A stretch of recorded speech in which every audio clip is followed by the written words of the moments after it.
Olá, comunidade registral e você que acompanha o RIBcast para entender na prática como o registro de imóveis se conecta com a vida real. Sejam muito bem-vindas e muito bem-vindos ao primeiro episódio de 2026 do podcast oficial do Registro de Imóveis do Brasil e a estreia da quarta temporada. Inacreditável, né? Quarta temporada.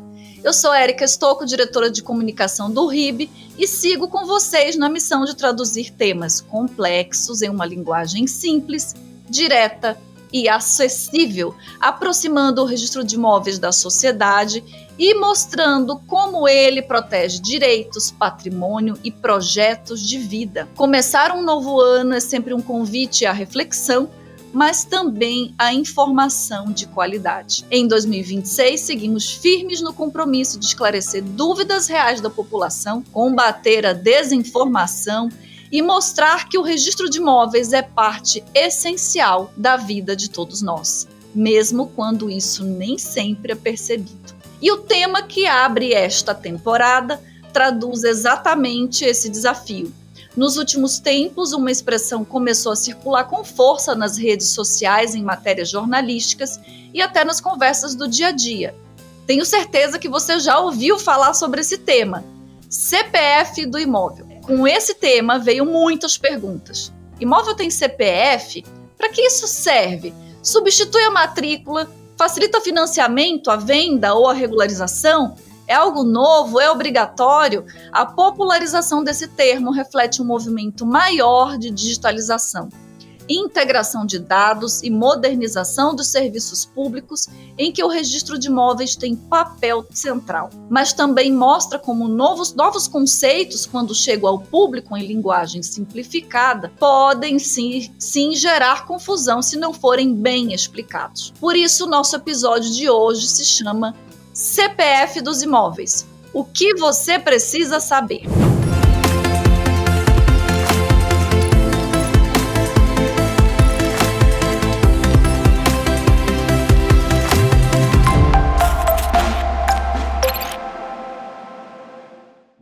E para debater esse tema, nós temos hoje a presença de duas pessoas importantes que conhecem muito bem sobre o assunto. Nós vamos começar apresentando aquele que todos vocês já conhecem, Flaviano Galhardo, diretor-geral do Operador Nacional do Sistema de Registro Eletrônico de Imóveis, ONR, para o triênio 2024 e 2026. Foi presidente do RIB nas gestões 2020, 2021 e 2022-2023. É registrador do 10º Registro de Imóveis de São Paulo e titular da unidade desde 2003, após aprovação em concurso público. Sua trajetória no registro de imóveis teve início no interior do estado de São Paulo, onde atuou ao lado do seu pai, o ilustre Dr. João Batista Galhardo, histórico registrador do primeiro registro de imóveis de Araraquara, São Paulo. Flaviano consolidou-se como uma das principais lideranças da atividade registral no país e foi um dos idealizadores do registro de imóveis do Brasil, agregando entidades de todas as regiões e promovendo uma atuação institucional integrada. Como presidente do RIB, conduziu a entidade com forte participação nacional, deixando uma marca relevante no fortalecimento e na modernização do registro de imóveis brasileiro. Atualmente compõe um grupo de trabalho para fortalecer a conexão entre registro e o Cadastro Imobiliário Brasileiro, o CIB, o que mudará a forma de interação com a Receita Federal. Flaviano, seja muito bem-vindo a este episódio. Tudo bem, Érica? É um prazer estar aqui falando com você aqui no RIBcast, né? É um prazer estar de volta. Muito obrigada pela sua presença, Flaviano. E para engrandecer ainda mais esse debate, nós temos a presença do meu colega, do nosso diretor, do meu amigo, Paulo Henrique Gonçalves Pires, que é diretor de Relações Internacionais do Registro de Imóveis do Brasil na gestão 2026-2027 e suplente na diretoria financeira do Operador Nacional do Sistema de Registro Eletrônico de Imóveis do ONR no triênio 2024 a 2026.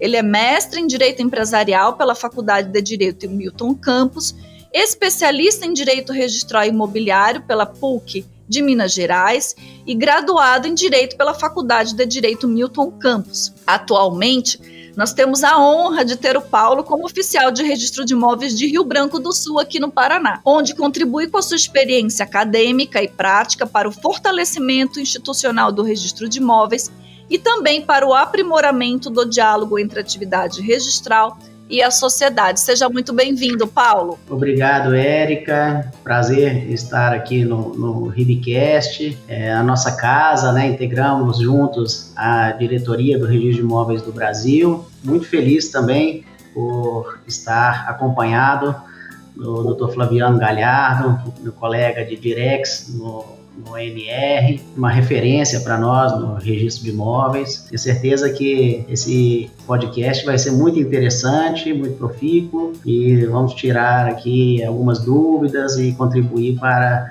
o esclarecimento de alguns temas que estão aí na ordem do dia. Muito obrigada, Paulo.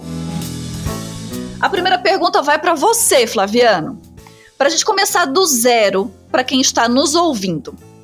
Muita gente tem ouvido falar de um chamado CPF do imóvel. De forma simples, o que as pessoas querem dizer quando usam essa expressão? De onde ela surgiu? Na verdade, a mídia, né, as redes sociais gostam de apelidar as coisas, né? Isso me recorda muito quando foi aprovada a lei da concentração dos atos na matrícula, né, a lei 13.097, lá em 2015, o pessoal já falava em Renavan imobiliário, né? Então, assim, Renavan imobiliário, o CPF dos imóveis, então, dê o nome que se queira. Na verdade, o CIB, né, que foi introduzido no nosso direito positivo, na nossa legislação, através da reforma tributária, ele não deixa de ser um cadastro. Né? Ele é um cadastro nacional, né? E a gente precisa já inicialmente diferenciar o que é um cadastro de um registro, diferenciar o cadastro do registro, né? O cadastro, na verdade, ele se propõe a estabelecer num ponto de informação as características e informações acerca de uma porção de área imobiliária. Então, eu creio que quando se buscou dar esse apelido de CPF dos imóveis, né? O que se buscou, na verdade, é estabelecer um cadastro em âmbito nacional, de forma padronizada, gerido pela Receita Federal do Brasil, com o propósito de centralizar nesse cadastro todos os demais cadastros do país, né?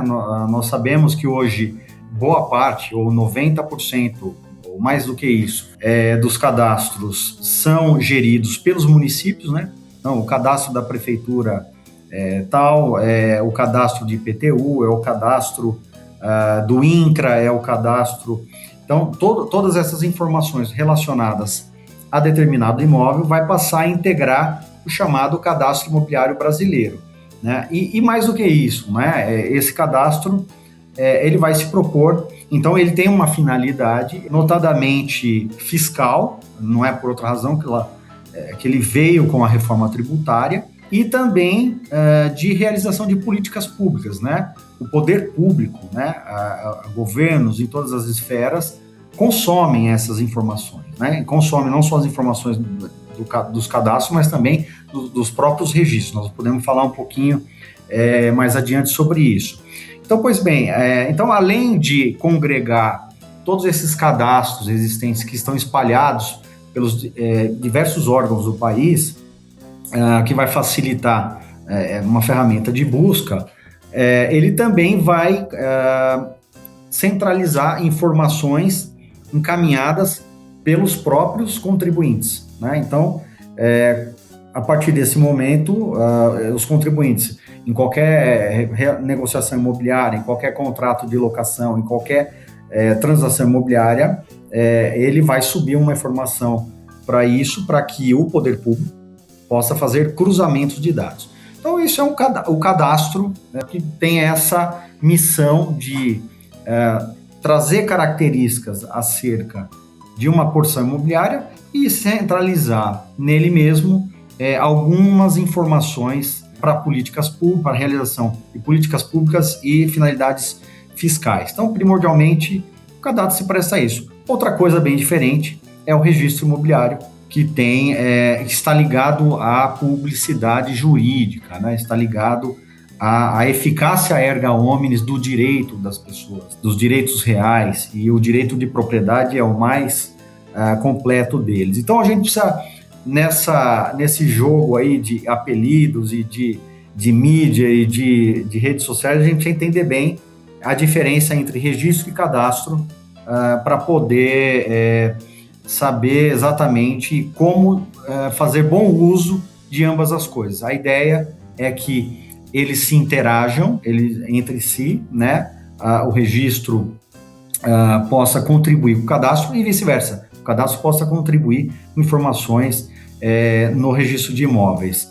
Então, respondendo mais efetivamente aqui a sua pergunta, quando se propõe a dizer CPF do imóvel, é isso, é um identificador de âmbito nacional, onde vai subir lá algumas informações para fins fiscais, para fins de políticas públicas e de cruzamento de dados pela Receita Federal. Paulo, como o Flaviano comentou, esse apelido que foi dado para esse cadastro CPF do imóvel, que se assemelha ao CPF da pessoa física, na prática o imóvel vai ter um número. Ou estamos falando de uma forma de explicar algo que já existe no registro de imóveis? O Flaviano concentrou bem as informações aí, conseguiu demonstrar a diferença de cadastro e registro, né? Quando se fala em CPF do imóvel, é uma expressão para se ilustrar, né, qual que é o intuito da criação do cadastro imobiliário brasileiro pela Receita Federal, né? No caso aqui do registro de imóveis, o imóvel ele tem um número de ordem, né, que chama-se o número da matrícula. E nós também, no âmbito registral imobiliário, a gente vem evoluindo no sentido de dar padronização e uniformidade para este número. Um exemplo disso é a criação do Código Nacional da Matrícula, né? Antes da criação do Código Nacional da Matrícula, a gente necessitava ter o número da matrícula, o cartório de onde a gente estava solicitando uma determinada matrícula, e com o Código Nacional da Matrícula basta a gente ter esse número para especializar, para identificar essa matrícula que a gente está buscando, né? Não necessita falar mais, por exemplo, qual a serventia, né? A matrícula de qual serventia que se busca, porque na composição do Código Nacional da Matrícula já tem o número do CNS do imóvel, né? Do cadastro do imóvel junto ao CNJ. Então, nós temos também evoluído nesse cenário de buscar uma padronização, uma uniformização do registro em nível nacional. E por que se fala em CPF do imóvel e não se falou em RG do imóvel? Exatamente porque o CPF é um cadastro numérico de âmbito nacional, ao passo que o RG ele é feito pelos estados, então ele não tem uma uniformidade de âmbito nacional. Então, por isso que se buscou uma ilustração, né, um apelido para o CIB, que é o CPF do imóvel, mas ele não substitui o Código Nacional da Matrícula, não substitui o número da matrícula, não substitui o registro, né? Então, é só uma maneira que se encontrou de dar amplitude no que se pretende com esse cadastro imobiliário brasileiro. Entendi, Paulo. E puxando a tua análise, a análise inicial do Flaviano, fica muito claro que nós temos aqui um viés tributário e um viés do direito de propriedade, toda a gama de direitos que envolve o imóvel. Mas você, Flaviano, fez uma abordagem inicial muito importante, que é não só esse viés tributário, mas a de políticas públicas. E nessa perspectiva, por que é tão importante a gente identificar corretamente um imóvel? Não só na sua perspectiva de direito de propriedade, os direitos que o envolvem, mas também na questão tributária. Como que a gente conecta a segurança jurídica dos direitos que envolvem aquele imóvel organização territorial, políticas públicas e o funcionamento do mercado imobiliário? Todos nós que somos registradores imobiliários, né, conhecemos muito bem um dos princípios, que é um dos princípios basilares do registro de imóveis, que é o princípio da especialidade. Todo registro deve recair sobre um objeto precisamente individuado. Por que isso? Porque, se pela nossa sistemática, lá desde do fim da metade do século XIX, só se adquire com o registro, né? Porque sem o registro esse direito ele não pode ser oposto contra ninguém. Então, se você só adquire pelo registro, você só adquire aquilo que está no registro. E aí, então, a gente chega à conclusão que é preciso que conheçamos bem o objeto desse direito de propriedade. Conheçamos bem o objeto, a descrição, né, a real porção, objeto daquele direito real que está sendo lá levado a registro. Então, é por isso que até a década de 70 nós tínhamos o sistema de transcrições e de lá para cá, com a lei de registros públicos, o país passou a adotar o sistema do folio real, né? Então todo imóvel, essa parcela perfeitamente descrita e identificada, ela integra o chamado folio real, que é uma ficha na qual são lançados todos os atos, né? E é aquele velho jargão, né? O direito de alguém termina quando começa o de outrem. Passando do direito de propriedade para a questão do cadastro, a questão é a mesma. A formação de um cadastro com os característicos, com todas as informações que vão subir para este leque de informações, ele vai direcionar não só governos, como também cidadãos e empresas em tomadas de decisões. Isso contribui com a paz social, no âmbito de conflito de terras, no âmbito de transações imobiliárias seguras, enfim, contribui com a economia do país, né, na medida em que o sujeito transaciona determinado imóvel, ele sabe muito bem o que é que ele está adquirindo, e ou então o que é que ele está transmitindo, ou o que é que ele está pegando em garantia, em determinada transação com garantia real. Então, assim, a identificação e a localização e as minúcias descritivas desse direito de propriedade, ele assume relevância muito latente, né? Por um aspecto muito maior, que é a garantia do objeto do direito, né? Então, daí a gente parte do pressuposto que todos os imóveis precisam estar muito bem descritos e caracterizados para que amanhã, numa transação imobiliária, não tenha uma potência de geração de algum conflito de interesse. Não só do âmbito de divisas, né, mas do âmbito de exercícios desse direito perante outra. Então, eu acho que esse é o grande ponto, né? O registro de imóveis vem aprimorando as suas bases, né, imobiliárias, né? Hoje nós temos, Érica, aproximadamente 90 milhões de matrículas em território nacional, né? Praticamente, lá são dados lá do ONR, que inclusive o Paulo aqui conhece bem o tema, mais de 98% dessas matrículas já estão todas digitalizadas, né? Mas isso não significa que já estejam todos esses 90 milhões de imóveis estejam perfeitamente descritos, né? Nós temos regiões com deficiências descritivas que são problemas históricos, né? Temos aí a questão da Amazônia Legal, temos questões relacionadas a estados ainda com áreas devolutas no Brasil, situações na Bahia que conhecemos, onde ainda não se sabe bem o que é público, o que é privado, né? Então, isso são questões históricas que o Brasil carrega, mas que o registro de imóveis tem enfrentado esses desafios com a regularização fundiária, que é um tema que você, Érica, conhece muito bem.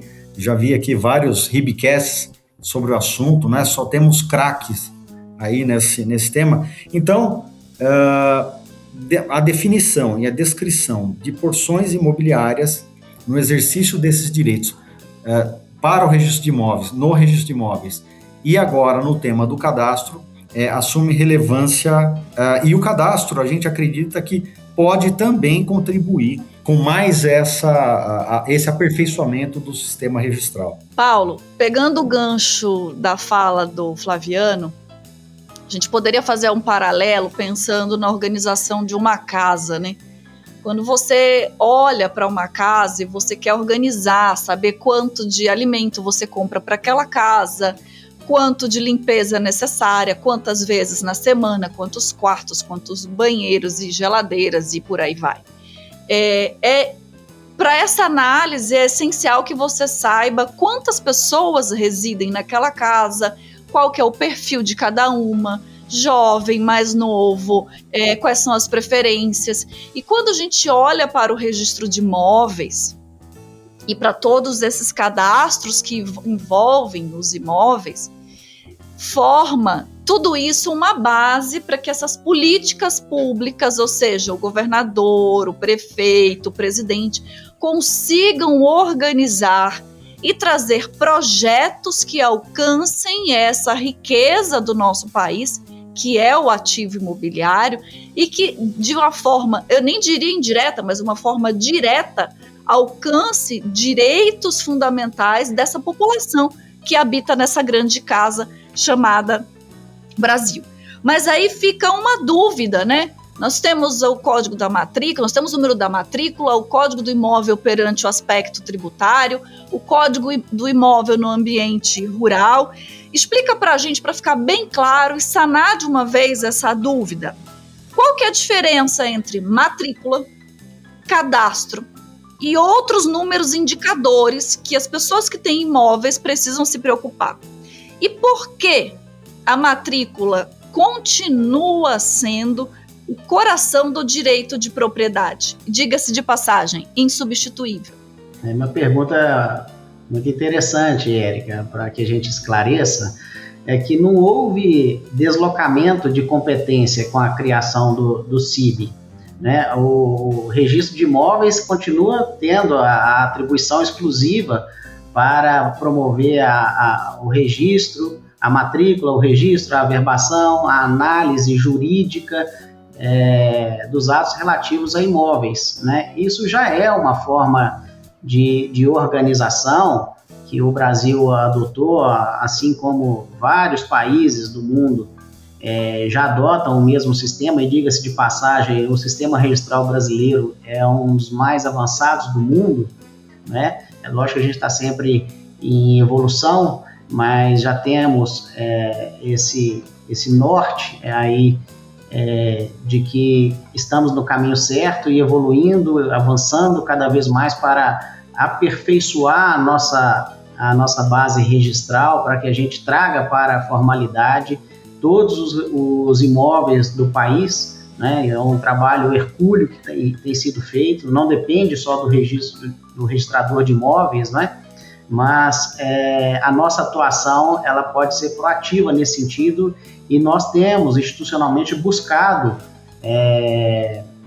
perseguido esse intuito de trazer para dentro da formalidade os imóveis do país. Então, a parte jurídica, dominial, de direitos, todas elas continuam sendo realizadas pelo registro de imóveis. O registrador é quem faz a qualificação, que é a análise do documento, ele pratica o ato de registro, né? Então, esse mistério, ele continua sendo de atribuição de pessoas altamente qualificadas e selecionadas pelo poder público para desenvolver essa atividade altamente especializada, diga-se de passagem, né? E os cadastros, eles era uma situação um pouco complicada no país, porque eles não se falavam e não se convergiam. Então, os municípios têm a atribuição de designar um código para cada imóvel de sua circunscrição, né? Assim como o INCRA faz a atribuição de um código para os imóveis rurais, e esses cadastros, por vezes, eles não se falavam, eles não se interagiam, né? Para ilustrar aqui, talvez, se eu disser em Minas Gerais que eu encontrei um piá na rua e perguntei quanto custa o geladinho, em Minas Gerais eles não vão entender o que eu estou falando, porque piá é uma expressão típica aqui do Paraná para se referir a um garotinho, a um menino. E o geladinho, em Minas Gerais, é o chup-chup. A gente precisa trazer uma uniformidade, uma padronização, e isso veio com o CIB, né? Então, os municípios, eles continuarão tendo os seus indicadores fiscais, né? Agora, eles precisam ter um ponto de interseção, né? Eles precisam vincular o seu indicador fiscal, o seu índice cadastral, tem uma série de denominações, inclusive, em relação a isso. Eles vão vincular os seus indicadores, os seus códigos, a um número, a um código alfanumérico que é gerado por um único órgão em âmbito nacional, que é a Receita Federal. Então, esse é o CIB, ele é o ponto de interseção entre os cadastros, né? E para que esses cadastros eles sejam passíveis de se chegar ao registro, ao imóvel, também vai ser vinculado ao CNM, né, ao Código Nacional da Matrícula, à matrícula do imóvel. Então, todo esse esforço que tem sido feito é para dar interoperabilidade entre os cadastros e o registro, né? Não há deslocamento de competência, mas sim uma organização na casa, como você bem citou. Pegando aí o finalzinho, o gancho aí que o Paulo mencionou, tanto eu como ele estamos participando de um GT, né, chamado CIB Cartórios, né, porque uma das camadas de informações que vai subir para esse cadastro imobiliário são as informações do registro de imóveis. Informações essas que, na realidade, o registro de imóveis já encaminha para a Receita Federal há mais de 40 anos, né? Todos nós sabemos lá, a DOI, né? Temos a DOI, a Declaração de Operações Imobiliárias. Então, para a gente não tem nenhuma novidade nesse ponto, né? A gente já contribui com a Receita Federal, já encaminha essas informações. A diferença é que agora o que está sendo construído é uma comunicação um pouco mais fluida, uma comunicação mais sistemática, né? Para complementar esses dados. A ideia é fazer uma interação entre o operador nacional, né, e a Receita Federal. Inclusive, estamos trabalhando lá numa minuta de um ACT para definir muito bem esse trabalho, né, um acordo de cooperação técnica entre o ONR e a Receita Federal. E a Receita Federal também pode contribuir com o aperfeiçoamento de muitas coisas nossas aqui, como, por exemplo, estamos lá discutindo a questão do mapa, né? Sabem muito bem que temos o desafio do GEO, né? Do georreferenciamento e do SIG-RI, né? Que veio lá no provimento 195 do CNJ, né? Então, nós vamos subir para esse CIB também o Código Nacional de Matrícula, como o Paulo mencionou, e também vamos trazer para a matrícula, estamos estudando lá a melhor forma, a forma mais fluida do registrador poder trazer para a matrícula esse número de CIB, até por conta de um comando existente lá no provimento 195 do CNJ. Então, tem um trabalho muito interessante acontecendo, e é isso, né? Assim, uma coisa é esse cadastro que eu acho que pode trazer coisas muito positivas para o país, sim, mas, ao mesmo tempo, não podemos confundir que o registro de propriedades, a importância do registro de imóveis e a fonte primária do direito de propriedade, dos direitos reais e de eventuais ônus, né, existentes sobre esse imóvel, ele vai continuar sendo a matrícula imobiliária, né? Ele vai continuar sendo o registro de imóveis. Então, o sujeito amanhã quer saber quem é o proprietário, ele vai continuar demandando o registro de imóveis. Ele quer saber quais ônus pesam sobre o imóvel, essa informação vai constar só na matrícula do imóvel, porque essas informações não vão subir para o CIB, né? Então, ônus processuais, penhoras, arrestos, sequestros, indisponibilidades de bens, averbações premonitórias, direitos reais de garantia, né? Todas essas informações, né, elas vão ainda constar na matrícula imobiliária. Então, continuará o registro de propriedade, né, como guardião da propriedade imobiliária do país, paralelamente a isso, trabalhando em conexão com esse cadastro que está sendo proposto aí através do CIB. Excelente, Flaviano. Inclusive, ouvindo você falar, me recordo, ano passado, eu me submeti a uma entrevista, porque uma entrevista é sempre uma grande responsabilidade, e a entrevistadora me questionou se agora, com todas as plataformas e as tecnologias, os custos, os atos de cartório não estavam mais simples, né? Mas menos custoso e menos complexo. E naquele momento em que ela formulava aquela pergunta, a minha cabeça parecia um filme, vendo todas as normas, todas as leis que a gente precisa constantemente se atualizar, todos os colegas brilhantes como você e o Paulo, que estão participando desse grupo de trabalho, com projetos que são muitas vezes multidisciplinares, com outras portas, né, de competências do nosso país. E, de repente, toda essa pergunta dela me trouxe outra, com toda essa facilidade de cadastro, colocando o imóvel num número, né, num número de CPF. O direito de propriedade é apenas um clique? Nós vamos ter um imóvel com um número e será apenas isso? Conta pra gente, Flaviano, conta para os jornalistas, para a população. Toda essa análise no registro de imóveis consegue se encaixar em um clicar? É claro que não, né? Assim, a gente precisa entender que um registro feito de qualquer jeito, ele não vale nada. Um registro onde que você não possa confiar, ele não tem nenhuma valia, né? É por isso que, para que determinado título, determinado negócio jurídico, ou transação imobiliária, ou um fato jurídico, acesse o registro de imóveis, ele passa por um crivo de um profissional do direito, né? Que esse crivo recebe o nome de qualificação registral. O que é qualificação registral, né? É a análise jurídica de admissibilidade daquele negócio para que ele possa ser constituído no registro de imóveis e dali adiante ser oposto contra todos, né?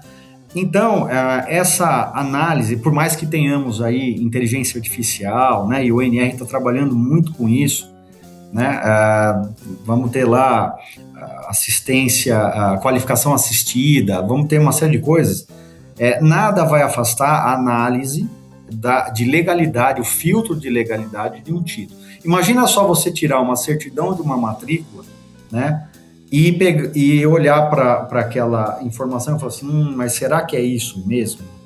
Né? Se isso acontecer, o registro já não tem mais valia nenhuma, né? Então, por que é que o registro hoje, ele reflete, ele é a base segura de todo o negócio imobiliário? Porque ele é confiável, né?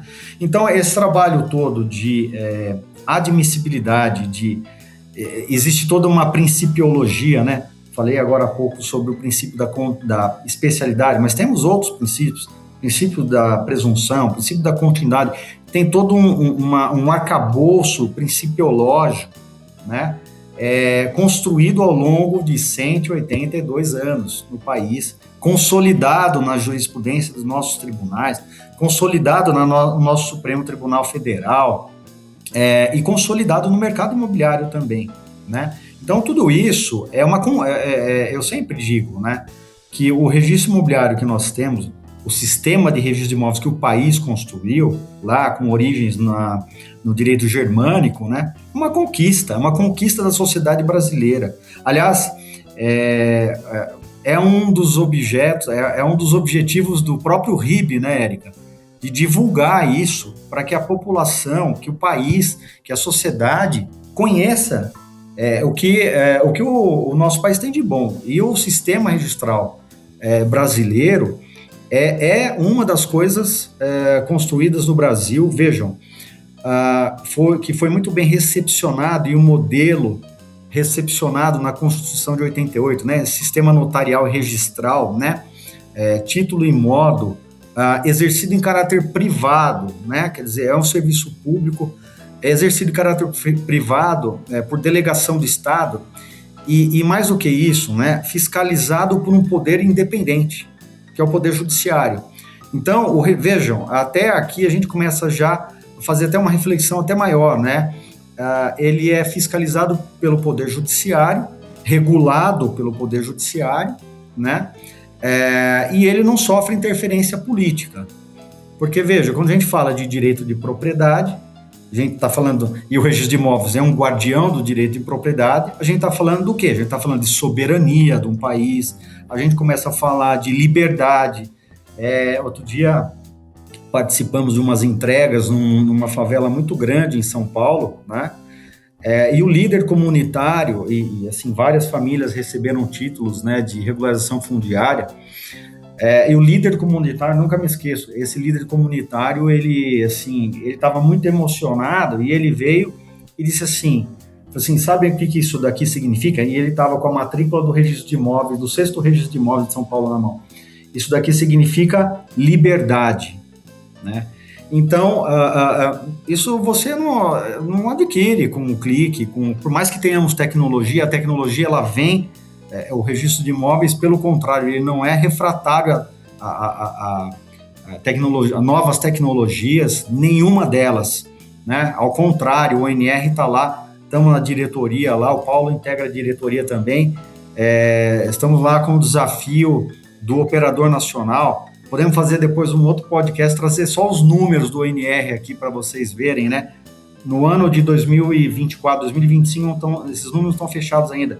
Mais de 300 milhões de serviços prestados entre órgãos públicos e serviços privados via operador nacional, que integra todos os mais de 3.600 registros de imóveis do país. Então, assim, a resposta é muito simples. Óbvio que cliques, bits e bytes, eles são importantes, eles vão integrar cada vez mais as transações imobiliárias, mas não existe canto da sereia, né? A gente precisa trabalhar muito o pé no chão para não destruir essa conquista que o país adquiriu, que é o bom sistema registral. E eu converso com muitos incorporadores, muitos empreendedores, né? E todos eles me dizem basicamente a mesma coisa. Flaviano, o que eu preciso é de uma matrícula segura para desenvolver o meu loteamento, a minha incorporação, os meus negócios imobiliários, né? Sem uma matrícula segura, sem informação confiável, que é a informação do registro de imóveis, e com institucionalidade, né? Assim, não adianta falar que vamos transformar o registro de imóveis num mercado. O registro de imóveis não está aqui para concorrer com o mercado, ele não faz parte de mercado. O registro de imóveis é uma instituição do país de 182 anos. Então, essa ideia de, muitas vezes que a gente vê, num clique, transfere imóvel num clique. E, para fechar, assim, a gente tem que... Vamos partir para o direito civil também, né? Toda a transmissão imobiliária que se dá no registro pressupõe um negócio imobiliário, né? Então, sempre há um negócio imobiliário precedente, né? Ou uma compra e venda, ou uma doação, ou uma sucessão, enfim, ou algum fato jurídico que vai dar origem àquilo. Então, não existe esse negócio, eu vou lançar lá, eu quero transmitir meu imóvel para a Érica e vou lá e digito lá, Érica Estocco, e estou transmitindo imóvel para ela. Isso não existe no nosso, e eu acredito que muito em curto prazo aí não vai mudar, acredito eu. Paulo, esse cadastro com essa finalidade tributária vai estimular, vai incentivar as compras e vendas, os financiamentos, a regularização de imóveis, de recebimento de herança. De que maneira esse cadastro concentrado com finalidade tributária vai estimular as pessoas a documentarem e a formalizarem negócios como esses que eu mencionei? A criação desse cadastro imobiliário brasileiro, ele fomenta a regularização dos imóveis na medida em que ele diminui o espaço das informalidades. A partir do momento em que os órgãos públicos eles interagem, trocam informações, verificam as operações de maneira mais próxima, um tempo de curto, um lapso temporal mais curto, né? Então essas informações são compartilhadas. Essas operações que ocorrem na gaveta, no submundo, digamos assim, eles começam a ficar cada dia mais difíceis, né?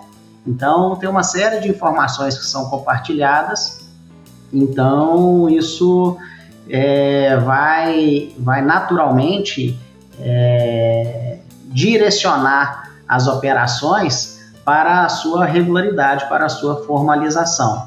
E isso é uma relação de ganha-ganha, né? Quem está adquirindo vai se tornar proprietário, quem está transmitindo deixa de ser proprietário, né? Essas informações elas vão caminhar mais próximas da realidade, né?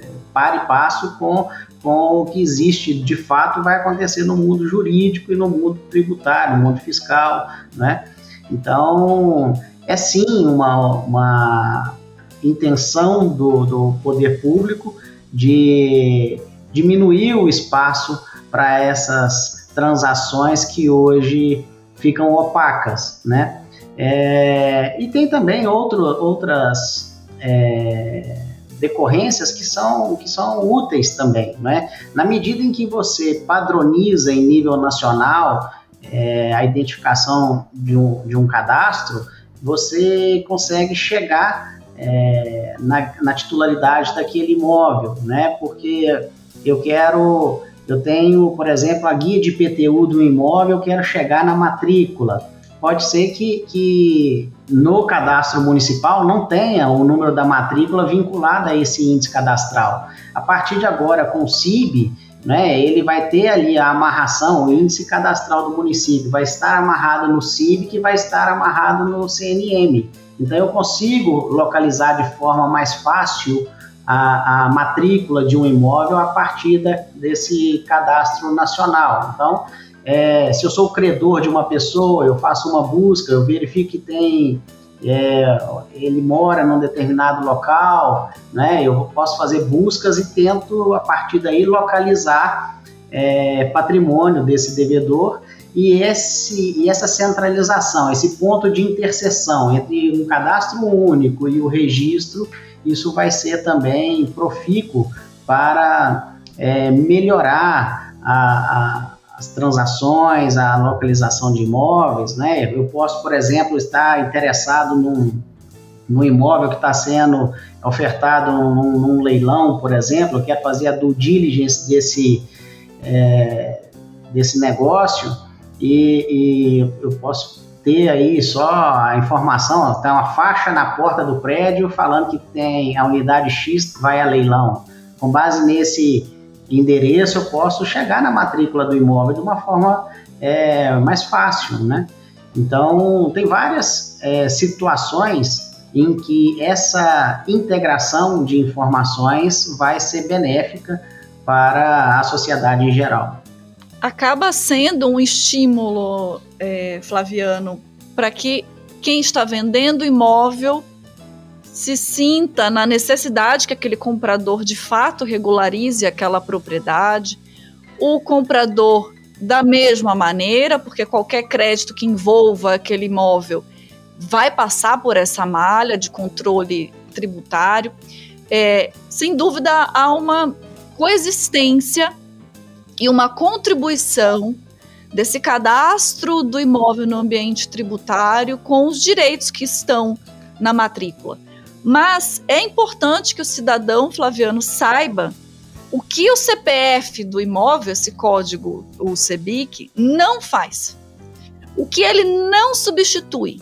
E quais promessas o cidadão precisa olhar com cuidado quando ele se aprofunda no tema do CPF do imóvel. Ele não faz, como eu mencionei, a publicidade registral. Ele não faz e nem vai fazer, porque ele não tem esse atributo, né, de gerar essa eficácia erga omnes, né, que nós profissionais do direito falamos, né, ou seja, essa oponibilidade erga omnes. Então, eu quero transacionar um imóvel, qual é a fonte primária que eu quero saber, primeiro, quem é o proprietário, eu quero saber quais ônus estão pendentes sobre esse imóvel, ponto de partida e vai continuar sendo a certidão da matrícula do registro de imóveis competente, né? Então, essa função, né, ele não vai ter. Ele também não vai ter, eu vi alguns comentários, algumas redes sociais aí,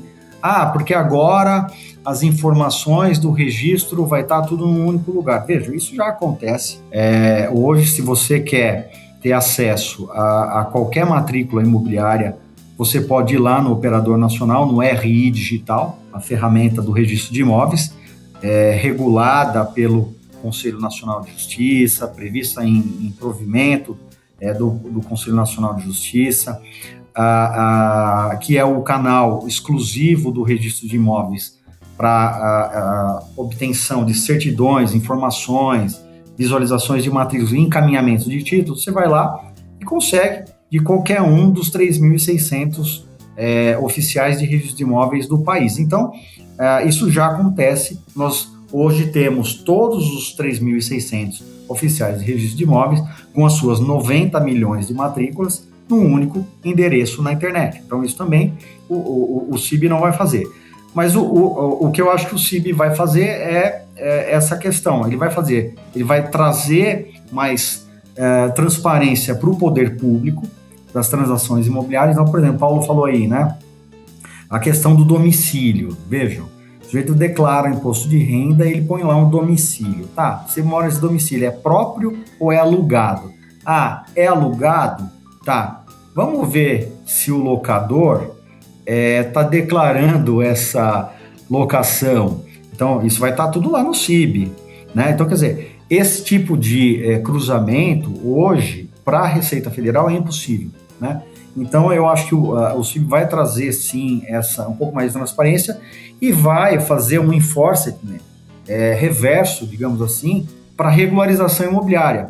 Aliás, é tema da Receita, né, Paulo? A gente tem ouvido lá dos auditores que conversam com a gente que a Receita tem muito interesse com essa obrigatoriedade do registro. Nós sabemos que pela lei de registros públicos, né, o registro é obrigatório, porque sem o registro o direito não nasce, né? Mas nós sabemos bem que também, por outro lado, o brasileiro, o desembargador Loureiro, que agora é eleito presidente do Tribunal de Justiça, ele costuma falar nas palestras dele, né? O brasileiro é apaixonado por contratos de gaveta, né? Então, assim, eu acho que essa paixão, ela tende agora a se arrefecer um pouquinho, porque vai vir aí uma série de cruzamentos perante o poder público, em que vai fazer com que essas pessoas busquem transacionar de forma mais formal os seus negócios imobiliários. Então, eu acho que tá muito claro, assim, para a gente as duas questões.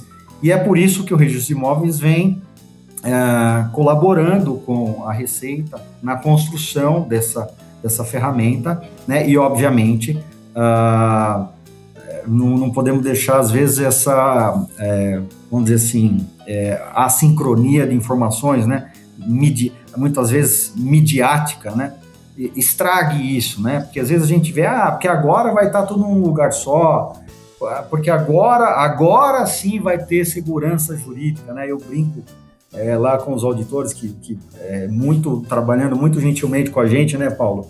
Eu brinco e falo assim, poxa, a gente fica ofendido quando a gente ouve isso, porque segurança jurídica é o peixe que nós vendemos, né? Que o registro de imóveis atua, né? Então, eu acho que colocando isso tudo dentro de premissas adequadas, eu acho que tem uma grande construção para o país aqui, se houver uma boa conexão e o respeito institucional, obviamente, entre registro e cadastro, e esse cadastro que o Brasil nunca teve, né? Um cadastro centralizador nacional dos demais cadastros e de informações para o poder público.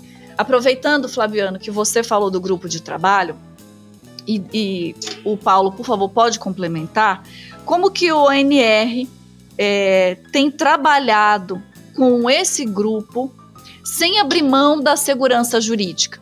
A principal conduta que a gente adota nesse grupo de trabalho, a regra número 1 é trabalhar com as cartas na mesa, né? A gente busca o tempo inteiro entender quais são os objetivos das entidades que estão sentadas à mesa e contribuir a partir daí, logicamente, que resguardando as competências. Como já foi falado aqui, né, nesse nosso bate-papo, não houve um deslocamento de competência, não é? O poder público, as instituições públicas, elas não vão passar a fazer registro, elas não estão falando, elas não estão atribuindo o direito de propriedade a ninguém, né? O que nós buscamos aí é dar eficiência ao sistema jurídico como um todo, né? Assim como o ONR busca integrar todos os cartórios de registro de imóveis do país, né? Tem como um de seus objetivos essa integração, de forma que o usuário ele possa demandar o serviço sem precisar sair de casa, né? Em qualquer lugar do país ele pode solicitar um serviço de qualquer cartório de registro de imóveis. Assim como o ONR também busca ter integrações com outros atores no cenário nacional, como os tabeliães de notas, como os órgãos públicos, os tribunais, e também com relação aos cadastros, né? Então, é uma forma de trazer eficiência, né? E eficiência não se confunde com sobreposição de competências, né? Então, é nesse sentido, de forma cooperativa, assim como a gente tem buscado cooperar, nós também estamos demandando as entidades que integram o GT, que também aperfeiçoem, que nos tragam facilidades no sentido de aperfeiçoar a prestação do serviço registral imobiliário, né? Então, é uma relação de ganha-ganha com o objetivo de prestar um melhor serviço, de trazer avanços para a sociedade. Então, a segurança jurídica está resguardada aí para quem trabalha certo, para quem quer fazer o certo, pode ficar tranquilo que o objetivo aqui é de trazer maior transparência, de aproximar o cotidiano com a parte jurídica, com a parte fiscal, para que tudo ocorra de forma transparente, todas as transações, todas as titularidades, todos os cadastros, né? E são situações que nós que estamos mais próximos e participando, né, Flaviana, a gente vê assim, o CIB ele é atribuído a todos os imóveis, mas nem todos os imóveis do país têm matrícula, por exemplo. Então é uma prova de que um não substitui o outro, né? Existem imóveis que são irregulares, né? São situações de posse, mas eles são passíveis de tributação pelo fisco, né? Então eles recebem um número de CIB e à medida em que esse imóvel ele seja regularizado, ele venha para a formalidade, aí sim ele vai receber um número de matrícula e vai ter o seu elo, vai ter a sua vida regularizada, digamos assim, a parte cadastral, a parte dominial também. Então, são trabalhos de cooperação que a gente vem desenvolvendo e respeitando aí as suas respectivas competências. Temos aí, nesse grupo de trabalho, integrantes da Receita Federal, tem integrantes do INCRA, do Ministério da Gestão e Inovação, Ministério do Desenvolvimento Agrário, tem prefeituras, né, tem CNB, tem registro de imóveis, então é um grupo de trabalho multidisciplinar, digamos assim, e temos sentido uma boa vontade recíproca de todas as pessoas que estão, todos os representantes dessas instituições que estão trabalhando ali, tem demonstrado um grande interesse de fazer funcionar e sem atropelos. Paulo, Flaviano, já passando a palavra para vocês colocarem as considerações finais de vocês a esse episódio muito rico, eu queria pedir que nas palavras finais vocês pudessem dar uma dica de ouro para o cidadão que está em casa e ouviu o nosso episódio, para que ele saiba em qual informação ele não pode se encostar. O cidadão que precisa entender melhor este tema e não cair em confusões, o que ele deve lembrar quando ele ouvir falar em CPF do imóvel? Flaviano. Bom, Érica, primeiro eu quero agradecer o convite novamente. Para mim é um prazer muito grande estar de volta aqui. Eu participei de alguns RIBcasts lá no começo do RIB e tenho acompanhado o seu trabalho aqui. Eu acho que é muito enriquecedor. Enfim, as informações são trazidas aqui, os temas são muito pertinentes. Então, essa diretoria de comunicação, né, que foi criada desde lá da fundação do RIB, ela é assim, eu que fui o primeiro presidente do RIB, posso dizer isso com muita tranquilidade, ela é assim, a cereja do bolo, na minha opinião, porque assim, sem informação, né, sem informação adequada, sem orientação, o país fica à deriva, né? E hoje, no mundo de redes sociais, né, no mundo de tanta informação, que a gente não sabe mais o que é verdadeiro, o que não é, né? Agora, com inteligência artificial, outro dia fizeram um avatar meu, que assim, olha, eu vou te falar, meu. Então, assim, eu falei, assim, quem não me conhece mesmo vai achar que era verdadeiro. Então, assim, quero agradecer mesmo, fiquei muito contente aqui com a participação. E, assim, nesse tema do CIB, eu acho que o cidadão, as pessoas, os empreendedores têm que ter em mente muito o seguinte: cadastro é cadastro, tá? O CIB é um cadastro, registro é registro. Matrícula imobiliária é ela que atribui a propriedade e é ela que sempre vai dar lastro às transações imobiliárias. E o cadastro ele pode contribuir com transparência, com facilidade de acesso a algumas informações, mas não substitui e nem vai substituir no futuro o registro imobiliário. Então, eu acho que as pessoas tendo isso em mente não correm o risco de cometer algum tipo de equívoco. Mais uma vez, obrigado, e eu queria parabenizar também a diretoria do RIB, né, recém-reconduzida, né, o Paulo faz parte também dessa diretoria, o presidente Ari, tenho dito para ele isso também, que o RIB já nasceu grande e com a coordenação aí, vamos dizer assim, com a liderança do Ari, tem também melhorado ainda mais o RIB, né? O Ricardo Martins também na presidência do conselho, enfim, parabéns a todos aí pelo nosso grande registro de imóveis do Brasil. E eu queria agradecer também aí o Paulo. O Paulo é a grande revelação dos últimos anos aí do registro imobiliário, tem ajudado muito o Operador Nacional, ajudado o RIB, E, como eu disse aí para o Francisco Rezende, né? Onde estava o Paulo antes de 2022?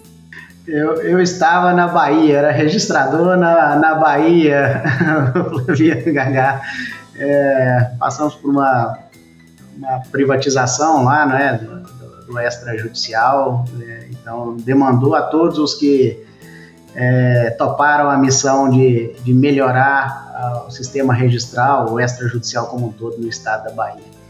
Mas respondendo a sua pergunta, Érica, quem quer se aprofundar e quem não quer cair em confusão, a dica de ouro é assistir a esse Hibcast, né? Porque aqui estão todas as informações necessárias para que as pessoas se instruam, para que esclareçam eventuais dúvidas, né?